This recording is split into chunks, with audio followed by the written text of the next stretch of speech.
Chapter 21. POV Damon. We had a fabulous time on our sojourn in Europe. There wasn't anything in particular that stood out as remarkably special. Yet every moment of our trip felt incredible. I'd already been everywhere I took her, but it felt new and different through her eyes. I was reluctant to end our time together, but she had to get back to her sister, and Danny was going quietly crazy handling everything. When I got back to the office that day after nearly 4 weeks away, I was happy to be back in one way, but I couldn't help wishing we were still on the French Riviera, or perhaps strolling through Rome. She'd loved the museums, but she'd also enjoyed the food. So had I, eating more than usual, but we'd managed to burn it off with our vigorous nighttime activities. I'd had her so many times, but I still wanted her again. It felt like a continuous need, and I had a new understanding of addiction.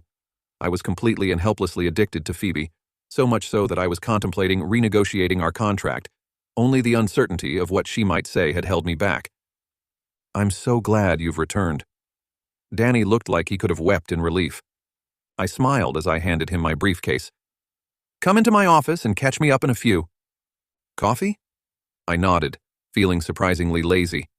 I entered my office and stared out at the city sprawled before me. It was literally a $1,000,000 view, and I realized I'd failed to really see it for a long time now. It had become as boring as everything in my life until Phoebe. Now, I appreciated the grandeur. I pictured fucking Phoebe against the glass and was reaching for my cell phone to ask her to join me in my office before remembering she was heading to Berkshire this morning. She had ridden along, and my driver brought me to the office with plans to take her straight to the facility afterward. The fantasy would have to wait, especially since Danny joined me then with coffee and a mound of updates. I was pleasantly surprised to find there had been no major crises. Danny had averted all of them before they could become more than a tempest in a teapot, and he'd only had to call me a few times. Impulsively, I pushed it aside and said, "You're getting a promotion." Danny had been reading a letter to me, but he stuttered to a stop and looked up. "Huh. You deserve it, don't you? Look at what you did while I was gone. You're doing the work of a junior executive, so you should have the pay and title to match." Danny's mouth gaped open. "But I don't have a degree. HR said I had to." I waved a hand. "It's my company, and I'll deal with HR. Consider yourself promoted." I enjoyed his obvious happiness, and he practically floated out of my office to call Lev to share the good news. I wondered briefly what challenges they faced, feeling strange that I'd never spent much time concerned about my employees' personal lives before. Were any of them in similar circumstances to Phoebe's, requiring a helping hand? The thought stayed with me as I called HR and arranged for Matilda Watson to join me later in the morning. I'd met her a few times, but I always seemed to forget what a formidable woman she was. Built like a tank, with an implacable personality to match, I suspected she might be difficult to work under. Truthfully, I found her a little intimidating, and I was her boss. She sat across from me some time later, her lips pursed slightly. "How may I help you, Mr. Santos?" "I'm promoting Danny to junior executive, which means he'll need a new perks package, and his salary will be nearly doubling." She frowned. "That's impossible." I blinked. "Excuse me?" She didn't falter. "Your executive assistant has no college degree, so he's reached as high as he can in the company." "It's my company, and I'll promote whom I wish." Matilda scowled. "Making exceptions for anyone opens you to lawsuits, Mr. Santos. I can't allow that." I burst out laughing at her audacity. "I'm not asking your permission. In fact, I'd like you to send me the most recent copy of the employee guidelines and handbook to make sure I'm on board with them." Her lips pursed even harder. "I wrote most of those per current industry standards, sir. I assure you I'm not interested in running my company like every other corporation out there. I'll expect the books by this afternoon." I gave her a cool smile. "I'll send Danny down to HR this afternoon, and I trust everything will be ready for him." She seemed on the verge of a hissy fit, though that would probably end more in a dramatic display of resigning than a tantrum. But after a moment, she nodded. Her left eye twitched, but she stopped protesting. "If you insist." "I do." She started to get up, and I remembered my earlier thoughts. "Also, I want to set up an employee assistance fund that will aid employees in their personal lives, covering medical expenses, financial difficulties, or whatever might come up." She frowned. "That isn't in my job description, sir." "Don't worry. I want someone compassionate in charge, so it will be my first task for Danny. I'm just warning you so you don't impede him." I gave her another cool smile. "Have a nice day, Mrs. Watson." With a stiff nod and a quiet sniff, she strode from my office. I felt bad for the people who worked under her, who would likely bear the brunt of her current bad mood, but if she stepped out of bounds, I'd fire her. I never liked that decision, but sometimes it couldn't be helped. An employee wasn't always a good match for a company. I was at a strange crossroads. On one hand, I wanted to become more involved with the personal side of my company. On the other, I was happy to pass off the tedious duties of daily management. None of it appealed any longer, and I made an impulsive decision. By the time I had a baby, I was going to be mostly retired and be able to spend time with my family. I wasn't going to work long hours any longer, leaving Phoebe and the baby. I grimaced as I realized there was a huge flaw in my plan. I was picturing Phoebe in the future, but as things stood right now, she had no permanent role in my life. Was I ready to face the idea of changing things? What if she refused? Would it damage what we currently had? How could it not? Yet if I didn't take the chance, I'd be alone in the near future, raising a baby on my own. It was what I'd wanted in the beginning, so how had things changed so completely in just weeks? Phoebe had changed everything, but I didn't know if she was interested in changing with me. I'd have to find the courage to discover where she stood sooner rather than later. I couldn't let my fear of the outcome ruin a chance at lasting happiness. I was thinking about her so hard that I almost missed when my cell phone rang. I finally recognized the ringtone as hers and quickly answered. "Phoebe, I was just thinking about you. I need you to come quickly, Damon. I don't know if I can do this alone." She started to cry quietly. Chapter 22. POV Phoebe.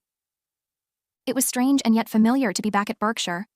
I'd been there many times before, but never wearing designer clothes from Europe, with a tan I'd acquired on the Riviera. As I passed a visitor leaving, I recognized the name of her designer.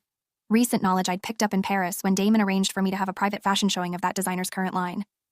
She nodded to me in recognition, though I doubted she'd have given me even a cursory glance before my makeover. It was unsettling to somehow be deemed more worthy wearing expensive clothes. I realized I carried myself differently too as I caught sight of myself in one of the mirrored walls when I entered the facility. I had a new confidence and easier way of walking. The weight of the world didn't feel like it was pressing down on me so much now. I signed in and went straight to Tabitha's room, but it was empty. I felt a moment of panic before remembering Damon had arranged for her to transfer to a nicer room. I saw a CNA passing and waved at her. She stopped and smiled professionally. "I'm looking for Tabitha Turlington." She nodded and led me down the corridor to a set of winding stairs. I knew there was also an elevator, but no one could deny the original staircase salvaged from when it was a private home was a statement piece. She took me to Tabitha's room, and I found her sitting in front of the window. I'd spoken to her via FaceTime on a facility's iPad every week, though I didn't know of how much she'd been aware. She was smiling and flapping her hands at the window as I sat beside her. She twitched, and I thought I'd startled her until I realized she was having a myoclonic seizure. They'd plagued her from birth, but I hadn't seen one so blatant for a while. Within seconds, she seemed to have another one, which concerned me. I took her hand, smoothing out the flapping to hold it. "Hey, Tabby, do you know how much I've missed you?" I hugged her. She didn't hug back, but her head moved in my direction, and she seemed to give me an extra bright smile. There was something so pure and innocent about her expression that tears stung the back of my ears. It was supremely unfair that she had so little quality of life when I had no doubt she would have been a bright beacon to anyone who met her if she'd had a chance at being neurotypical and leading a more normal life. I set down my purse and opened it. "I have some gifts for you." I debated about what to buy her. In some ways, she was like a child, but she didn't use coloring books, and she'd never mastered even basic building blocks. I didn't want to buy her childish things, so I'd settled for getting her a scarf with leopard print, since she seemed to like that pattern, along with a short necklace that had a huge fake ruby, which was her birthstone. She could only wear it with supervision, but she seemed to like how it sparkled. She reached for it, taking it with a clumsy hand as her body twitched for a few seconds from another seizure. When she stabilized, she held it for a second, though I helped her with the task. "Pretty." I blinked, stunned. "What?" She didn't repeat it, but I knew she'd said pretty. I was reasonably certain anyway. "You clever girl learning new words." She pointed out the window and said, "TV?" I smiled, uncaring that she might not understand what words identified which objects. It was a major achievement. I stayed with her for over an hour, having a one-sided conversation about my trip and telling her all, probably too much, about Damon. She didn't seem to understand, and she smiled the whole time. That was normal, though I couldn't help noticing her myoclonic seizures continued. I observed at least 6 while I was visiting. After leaving her, I sought out Mr. Carey. I didn't want to speak with him, but none of the medical staff would directly share information. It had to be conveyed through him, or he at least had to be present in the meeting. It was one of the rules of the facility. I entered his office, and it was like Gladys didn't recognize me for a moment. I knew I hadn't changed that much and ignored her overly dramatic look of astonishment. I need to speak to Mr. Carey. She seemed poised to protest, but apparently decided not to. You can go in. She was reaching for the phone as she said that, clearly alerting him to expect me. I entered his office remembering the last time I'd been with him alone. He was such a creep, but I couldn't let that deter me from discussing Tabitha. I nodded to him and tried to be businesslike, pretending as though our previous exchange hadn't occurred. Mr. Carey, I want to talk about Tabitha. Specifically, I noticed she had several seizures today. He didn't greet me, but he reached for a file in his top drawer, as though he'd been expecting this. He opened it and indicated I should sit down. After a moment, he passed me images and a report from an MRI scan. I recognized them because Tabitha got them periodically. Your sister's seizure disorder is worsening, Ms. Turlington. Per facility guidelines, she's had a consultation with 2 neurologists, and they've adjusted her medications. Dr. Carter wants to implant a vagus nerve stimulation device to reduce her seizures, which are increasing in frequency and duration. I was roughly familiar with the device and treatment, since it had been mentioned in the past. It was always a someday treatment for when the medications stopped working. Realizing we were at someday left my stomach churning with nausea. Why didn't you call to tell me all this? He shrugged. You were gallivanting all over Europe. I didn't think you'd want to be disturbed. My mouth dropped open and I stood up. You're a hateful little toad to keep this from me. It wasn't your place to decide not to tell me, and I'll deal with you later. He glared. Don't you mean you'll have your boyfriend deal with me, Phoebe? I wanted to shout at him, but I was too distraught to keep it all together right then. I turned and rushed from his office, ignoring Gladys's parting words, which probably weren't important. I fled from the administrative offices and entire building, running across the grounds until I found myself sitting on the grass under a big tree. It seemed to be one of Tabitha's favorite spots, and I brought her here often in nice weather. My feet must have remembered the way while my brain was preoccupied. I needed Damon then. Maybe it made me weak, but I didn't want to cope with all this alone. I wanted him to take me in his arms and tell me it would be okay. I wanted him to wave his magic money wand and fix everything. I wanted my little sister to be safe and healthy. I wanted a miracle, but I settled for placing a phone call. I need you to come quickly, Damon. I don't know if I can do this alone. I started to cry. Chapter 23. POV Phoebe. I truly appreciated Damon's wealth and power, and willingness to use it when necessary. Things happened quickly after he arrived at Berkshire. A private ambulance drew up not 10 minutes past him, and I helped get Tabitha inside, riding with her. Damon hadn't wasted any time, securing Tabitha a same-day appointment with one of the top neurologists in the country. Fortunately, Dr. Hines was a friend of his, and she was in our city. I sat with Tabitha in the ambulance and now in the office, holding her hand as she continued to seize off and on. I was so afraid it was too late, and I was angry with Mr. Casey for not telling me. I was also angry with myself for taking the time I had. I should have been here for her. I looked up when the door opened, but it was Damon, not the neurologist. I managed a wan smile, but I was too consumed with fear and self-loathing to give him the appreciation he truly deserved. He came to sit beside me, spending a moment introducing himself to Tabitha. He shook her hand and engaged with her as much as her state allowed. She didn't seem to notice him, but he was making an effort. Whether for her sake or mine, I was glad he didn't ignore her like she wasn't there as a lot of people did. Even medical staff did that far too often, including Dr. Hines's nurse who'd checked us in. He hadn't spoken one word to Tabitha, but I tried not to let it color my perception of the practice. Damon took my hand then. She's going to be okay. I nodded, but I couldn't hide how miserable I was. I sniffled as a tear threatened to escape again. According to the report the facility's Dr. Carter gave, she's not in dire need of the implant immediately. It's hard to believe that when she's having seizures every few minutes. She suffered like this for days, maybe even weeks, and Carrie didn't tell me. I was off being selfish. His lips compressed. No, you weren't. You're allowed to have a life too, Phoebe. I shook my head. You don't understand. I'm all she has. She's all I have too. I owed it to her to look after her, not indulge myself in a limited fantasy. I closed my eyes and squeezed my lids tightly to stave off tears. There was nothing he could say to convince me I hadn't screwed up. I have some happy news for you. I managed to open my eyes, though I didn't think I could be cheerful about anything right now. Yeah? I spoke with my new friends on the board, and Mr. Carey is currently suspended, pending formal termination. He won't be allowed to oversee patients and use them for his petty vendettas anymore.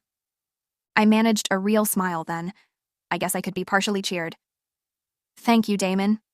I squeezed his hand, suddenly aware he still held mine and showed no sign of letting go. Do you want to send her back to Berkshire, or would you feel better if she stayed with us? I blinked, shocked by the suggestion. For a moment, I couldn't breathe as a lump lodged in my throat. I cleared it and swallowed. That's incredibly kind of you, but she needs specialized care.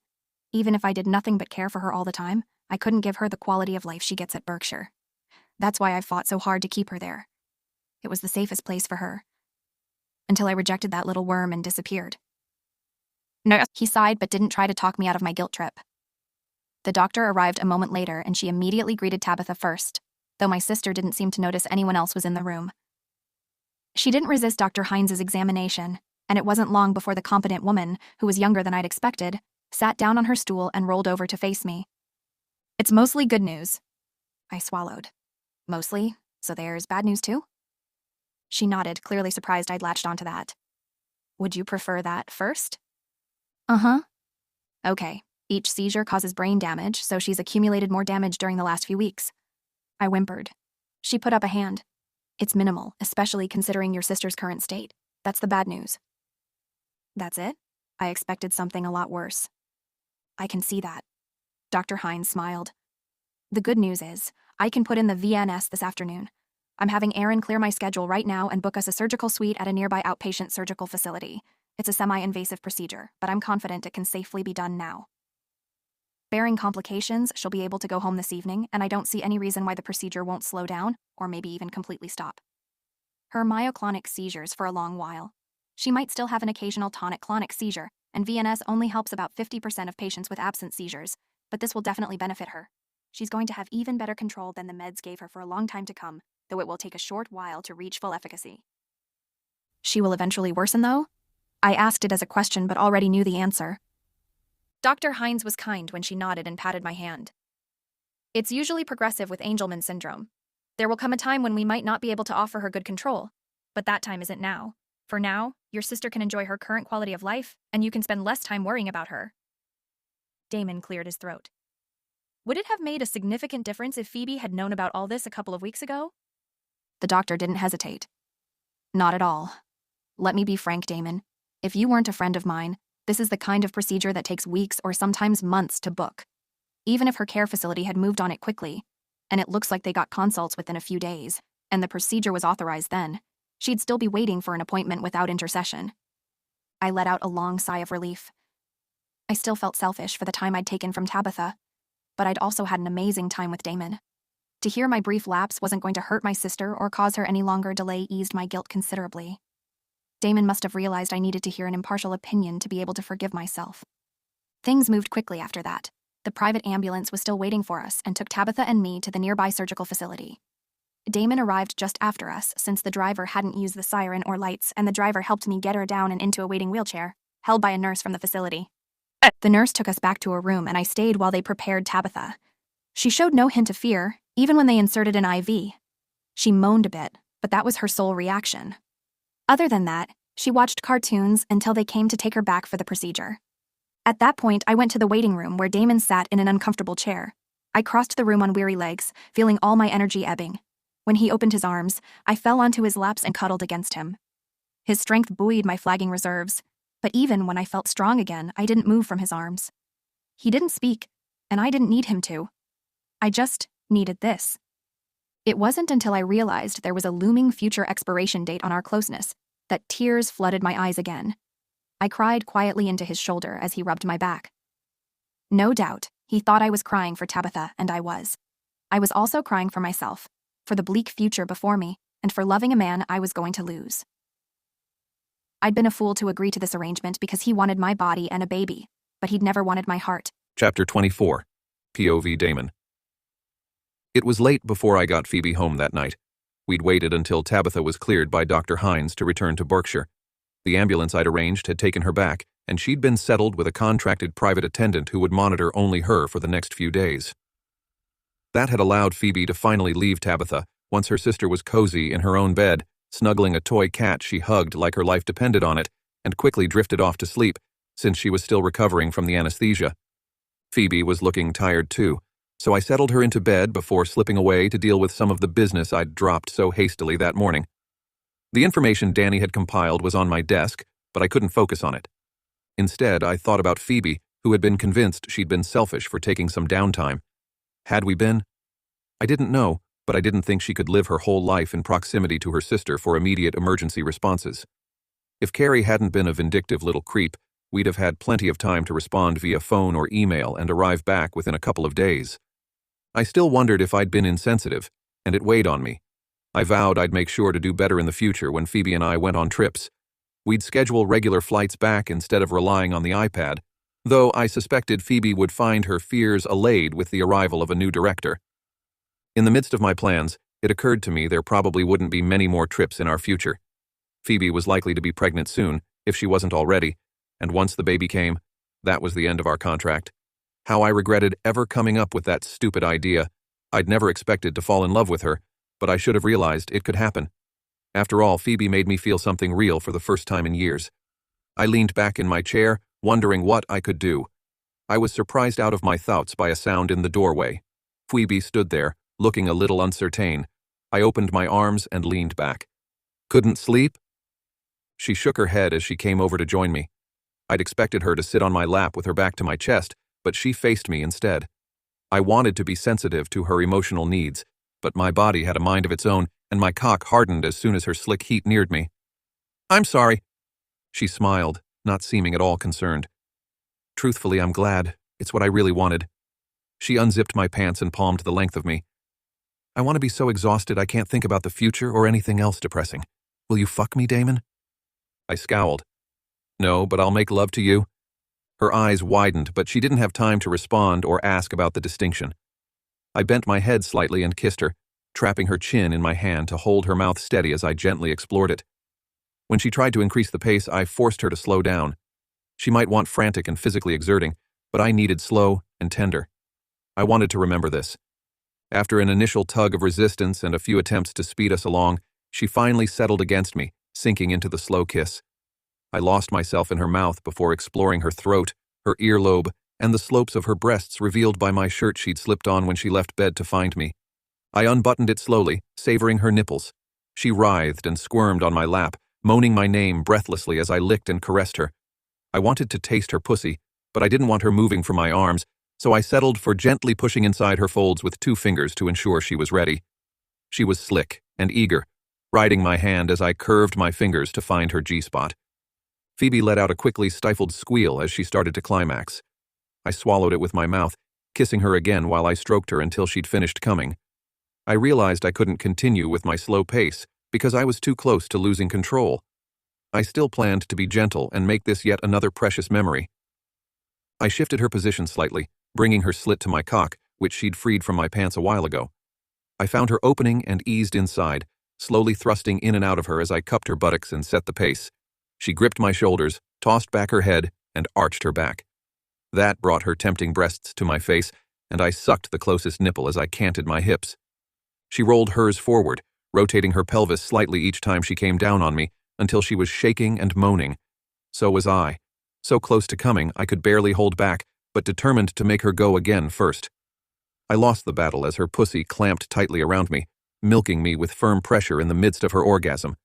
She must have come at least a half second before me, so I considered it a small victory, though it wasn't a true competition. When we'd finished and regained our senses, I insisted on carrying her back to bed. I didn't think I was tired enough to sleep yet, but she clung to me when I put her down, so I got in bed with her. Phoebe cuddled into my arms and whispered something I couldn't hear. A few short minutes later, she started to snore. I could have left then, but I wasn't willing to move. Holding her felt too good and too right. I accepted at that moment that I was never letting her go. I just had to figure out what would make her stay. There had to be a way to make it happen. What did she want? What did I want? The contract was a sticking point. How could I offer her a future when it hung between us? What had once seemed like a brilliant idea was now my biggest regret. I had hobbled any chance of a future with her by insisting on that thing. My efforts to protect myself would end up leaving me hurting more than I'd ever hurt before if I couldn't convince her to abandon it and start over. Was there a chance she'd let me prove my love and do it the right way? Could a grand gesture fix everything? Or had I already taken us too far off the path of normal relationship building that it was too late? Would she always be just my surrogate? The thought was intolerable. I was a man of action, and before I fell asleep, I figured out a plan. I just hoped it would be enough to win her over and prove we deserved to take a chance on each other. I wasn't entirely sure I'd done anything worthy of meriting a woman like her, but I'd spend every moment proving I was trying if she gave me the opportunity. Chapter 25. POV Phoebe. 2 days later, I came back to the apartment late in the afternoon, having been out running a couple of errands and visiting with Tabitha. The personal nurse Damon had hired gave me a thorough accounting of practically every minute of Tabitha's days. She might even be too efficient, but it was quickly obvious from her intricate tracking that Tabitha's seizures had already reduced significantly. It could be a few more weeks before the VNS was at maximum efficiency, but it was definitely working. I could tell that for myself during the 2 hours I'd spent with her. During that time, she'd only had one short myoclonic seizure, and there had also been a possible absent seizure. That was better than before the VNS insertion. When I'd left for the day, Tabitha had looked me in the eye for just a brief second and said, "Bye." It wasn't much to a lot of people, but it meant the world to me. I still got teary-eyed just thinking about it. Of course, I was overly emotional anyway. I put down the shopping bags as I heard what sounded like footsteps on the stairs. I went down the hall and realized the sound was coming from the office, though I'd thought I heard someone on the stairs. I entered expecting to find Damon, but it was Danny. I'd met him one other time and I drew to a halt. "Oh, sorry." He stopped in the middle of withdrawing a few files. He was flushed and slightly sweaty. "No problem. I'm the one in your home, Ms. He trailed off, looking aghast. "Phoebe," I said with only a slightly self-conscious laugh. It wasn't like I cared to be married to Damon, or that I believed we were sinning living together. It was still an awkward moment for both of us, though. "Where is Damon?" "He's finishing some things at the office." He seemed evasive now. "I really have to rush. I'm sorry to bother you." With that, he was out of the office and was soon out of the apartment. Was I reading it wrong that he'd seemed to want to avoid me? Had I done something? My stomach churned with anxiety, and I couldn't help the urge to take a quick peek at Damon's calendar. For a quick peek, I had to open it on his PC, but Danny must have left it unlocked, and it hadn't gone back to sleep mode yet. My stomach dropped when I saw a familiar name on Damon's afternoon calendar. C. Artware. That was the name of the attorney who'd signed our contract. I told myself I was being silly, indulging any fears about the legal standing, because Damon must have a million reasons to need an attorney. Not everything was about me and him. I couldn't let myself think he was trying to cancel the contract. The thought made me nauseated, and I fumbled for my phone. I needed to hear his voice and have reassurance. I dialed with shaking hands, half expecting just his voicemail, since his appointment with the attorney had been scheduled to start 90 minutes ago. He might still be at Artware's office. "Hello?" I thought I heard traffic in the background. Hi? "Are you okay?" I took a deep breath, trying to sound like I wasn't half out of my mind with irrational fear. "Yeah. I just wondered if you want to go out for dinner tonight. I could wear one of those dresses you bought me in Paris." I could hear the smile in his voice. "I do particularly like how that silky green one looks on the carpet after you've worn it." I laughed, telling myself he couldn't flirt with me if he was about to terminate everything between us. Still, the fear persisted. "I thought we'd stay in tonight. I have something important to discuss." That fear rose another 10 notches, though I struggled to sound normal. "Sure, should I wear the green dress?" "No, you should be comfortable." My stomach dropped. "Yeah, okay." If he didn't care about me dressing up for whatever important topic we had to discuss, it was probably bad. Maybe he wanted me able to quickly gather my things and get out after he told me he'd changed his mind about everything. There was a termination clause in the contract that allowed him to void everything as long as I wasn't pregnant. The money he'd put in Tabitha's trust was mine to keep, along with whatever he'd given me before termination. But there would be no payoff or apartment at the end. Maybe this was for the best. We could end things before we fell even more in love. No. Before I loved him even more. If he'd decided I was too much work, or I had too much baggage for his deal, or was suddenly afraid any child we conceived might have Angelman syndrome, he clearly didn't love me. It was better to know now, when I only loved him a little compared to how it might grow over time, or so I tried to convince myself.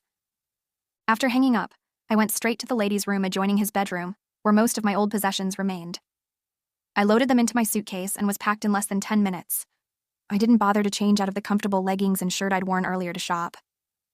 I sat on the bed, waiting for him to get home, and tried to convince myself I could get through this without crying. How was I going to handle it all? There were things to say, and I had to tell him. "Phoebe, are you up there?" Yeah, I'm coming." In my misery, I'd lost track of time and had forgotten to listen for the door. I got off the bed and left the room, meeting him downstairs in the kitchen. He'd brought takeaway, and I wondered if I'd misread the situation. Maybe he wasn't trying to dump me if he was bringing Thai food, or maybe he was trying to do it gently. I hated not knowing. I decided I couldn't sit around waiting for things to implode. I had to know. Why did you meet with your attorney today? He stilled in the process of unloading the bags. How did you know about that? Your assistant was here and he was acting strange. It made me suspicious, so I looked at your calendar. I might as well go down in an honest blaze of glory. He blinked and looked amused. I see. I guess he left my computer unlocked. I sent him for 2 purposes. Yes? The first was to print out a document and grab some files for me. And the second? His eyes narrowed. That's not important right now. I swallowed, certain he was already hiding things from me. It was truly over.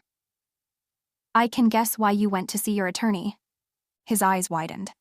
You can? You terminated the contract. Damon's mouth gaped for a moment, but then he nodded. He seemed completely calm when he opened his briefcase and removed a pile of shredded papers. I was going to give this to you later, but now seems like a good time. My eyes blurred with tears at how insensitive he was. Did he think I'd be happy at the dissolution? Did he assume I'd be glad to be done with our deal so I could devote my life to Tabitha? I guessed maybe he did after the past few days. I wanted to tell him I'd overreacted, and Dr. Hines' words had made me realize I was allowed some time to have a life as long as I could be reached in an emergency, but either pride or the giant lump in my throat kept me from speaking. He grinned as he tossed a handful in the air like confetti. That's nullified now. I nodded, taking a step back when he moved forward. I see. You're happy, aren't you? You didn't want that hanging between us anymore, did you? He seemed uncertain. I tossed my head. I'm thrilled this arrangement is over. He frowned, clearly nonplussed by my tone. You don't sound thrilled. If you're worrying about the future, you know I'll take care of your sister. I wanted to throw that back in his face, but that was from hurt feelings. Practicality fortunately overruled my emotions. You already put the money in her trust. We're square. He nodded, but he didn't seem so happy now. Maybe he'd expected me to slink out without a fuss. Maybe I should have done that, but I couldn't. Had I even wanted the contract terminated and freed from the deal, there were complications that prevented it. I didn't know what to do now, but he had to know. I think you overlooked one thing when you decided to get rid of me, Damon. His eyes widened. Get rid? You should have asked me to take a pregnancy test first. I noticed my breasts were tender when we made love. I spoke in scathing tones as I said the words. In your office the other night, so I stopped by a clinic today. I'm pregnant and you've shredded the contract, so I guess you don't get to just take my baby and give me a check. I'll leave, but I'm not your damned surrogate anymore. And this is my baby too. It was a spectacular response that I ruined by bursting into tears and running past him as I sobbed. I didn't make it far before he caught me and turned me to face him. I didn't look at him, too shattered to speak and too angered by his rejection to try to change his mind. Screw him if he didn't want me. Phoebe, I don't want you to leave. Sure, now that I'm pregnant because that's all you wanted from me. Bitterness laced my tone. He sighed. At first I thought that was it, though I've been attracted to you from the start. Getting to know you changed things. And you no longer want me and all my baggage. I get it. I turned away from him, trying to keep my tone icy and aloof. I didn't want that contract between us messing up what we have. He put his hand on my cheek. I love you, Phoebe, and I wanted to destroy it so we could start over as lovers and friends, not bound by a stupid contract. I had no idea you were pregnant, but I'm thrilled. My lips wobbled as I looked at him. You could just be saying that now that you know I'm pregnant. Will you ask me to sign another contract tomorrow? He winced. No more contracts, no baby contract, and no prenuptial agreement. I blinked. What? To my shock, Damon knelt on the plush carpet, reaching into his pocket. That was Danny's second task. I asked him to sneak into our room and verify your ring size while I waited at the jeweler. All the time we've spent together, and I never checked that. He opened a clamshell box to reveal a stunning square solitaire. Fortunately, your size isn't unusual, and it was in stock. My legs gave out, and I ended up kneeling in front of him as I realized how badly I had misconstrued the situation. You aren't dumping me. Hell no, I'm keeping you forever if you'll let me. You really want to marry me, and not because I'm pregnant? Damon gave me a teasing look. You weren't pregnant when I bought the ring. I technically was. He laughed then, starting to look relieved. I'll concede that, but I didn't know it. I plan to show you the shredded contract, propose, and hopefully celebrate with Thai food and champagne before making love all night. The champagne is out and maybe the love-making, but the rest still stands. Will you marry me, Phoebe? I stared at the ring and then the hope in his gaze, and my lips were forming. Yes. Before my brain had even a second to consider the matter. Of course, it was in quick agreement, and when he kissed me a moment later, my body had no objections either. I sank against Damon, mind whirling at the rapid changes. Things were nothing like I'd imagined, and so much better than I'd ever hoped. We were starting over without that stupid contract, and we were doing it the right way this time. Our baby would be born to two loving, committed parents, and I'd be part of his or her life. Damon and I would build a life together, and I couldn't wait to get started. When the kiss ended, I pulled back. 3 things. Yes? I love you too. I'm starving. And the doctor told me without my asking that I could continue normal sexual relations unless or until it becomes uncomfortable or undesirable. I knew you loved me. He sounded almost smug, but he was grinning like a fool. How do you feel about cold Thai food? Loving now and pad Thai later? No, I need to eat now, but we could eat in bed. He grinned. That sounds like a perfect compromise. Sheer perfection, I agreed as I kissed him before we got to our feet. Hand in hand, we retrieved the takeout bag, leaving behind the chilled champagne, since I couldn't have it for a while, and walked upstairs together to celebrate our engagement and the reboot of our life together. Epilogue. POV Damon. Amelia Elizabeth Turlington Santos entered the world 3 days past her due date, making me joke she was definitely my girl. Since rearranging my schedule to work no more than 20 hours per week, I'd lost the drive to rush everywhere. There were times I was even late coming into the office. I'm sure Mrs. Watson would have loved to write me up for that if I didn't own the company. Fortunately, Danny was proving to be an adept replacement, and I figured I could step back completely within a couple of years. I was looking forward to it, and I had no intention of leaving my wife or daughter for at least the next month, even for a brief meeting, taking phone calls, checking email, or signing papers. We were in our suite at home where Phoebe had chosen to give birth. The midwife had finished everything, and it was now just the 3 of us resting in the large bed. I held Phoebe in my arms, and she held Amelia. I couldn't resist stroking the downy brown curls on her head. They were thick and dark. So far, her eyes appeared to be light blue, but the midwife had said that could change. I didn't care. I thought she was absolutely perfect the way she was, but she'd be equally perfect if her eyes turned the same shade of green as her mother's and Aunt Tabitha's. She reached up as I stroked her hair, grasping my pinky with her entire fist. My heart melted, and I was reduced to goo. I'd do anything or give up anything just to make her smile. "I'm yours, sweetheart." Phoebe's eyes fluttered, and she smiled at me. "She has to share you with her mother. There's enough love for both of you." I snuggled her gently, sure she must be in some pain, though she mostly appeared sleepy after the experience and her first feeding with Amelia. A night nurse would arrive in a few hours, but I wanted this time alone at the start of our family, and Phoebe had agreed. She didn't think we needed a night nurse, but I wanted her to be well rested before she resumed normal activities. "Dito," she yawned, "I love you too." I smiled. It wasn't the most eloquent declaration, but it didn't have to be wrapped in beautiful prose, because I knew her feelings were sincere, just as mine were. I loved her even more today after all she'd endured to bring our daughter into the world, and just yesterday, I'd been sure I couldn't love her more. Now I realized I'd probably keep growing to love her in new and different ways for the rest of our lives, and I looked forward to that. But first, there was a diaper requiring my attention. I noticed it about the same time as Phoebe, as both our noses curled. My wife waved a hand in front of her face. "How? She's so little, and she's only had 1 meal. I guess she's going to be the best at everything, even pooping." Phoebe laughed and handed me Amelia once I'd gotten off the bed. "I wonder if you'll really hold to your promise to change all diapers for a month." "I'm outraged you'd question my resolve, woman. You carried her for 9 months. The least I can do is all diapers for a month." I took her to the changing table and tried not to regret my promise as I fumbled my way through changing my first live baby. It was a lot different than the doll they'd had us use in our birthing class. When she was dry and no longer stinky, I returned Amelia to Phoebe and laid down beside them, putting my arm around the 2 most important people in my life. To think I'd once imagined this scenario, not including Phoebe. I'd been a fool back then, but I had grown and now knew her worth. She was priceless, and I'd never do anything to risk driving her away. Not that I feared her leaving me, since she loved me as much as I loved her. I had no doubts about that, or the security of our future together. There were no contracts forcing our agreement, and we were here because we wanted to be. That was so much better than having a baby by contract and a woman who exited my life with hardly a ripple. Life had changed so much since the night I struck Phoebe with my car, and I was grateful for every change, big or little, that had brought us to this point.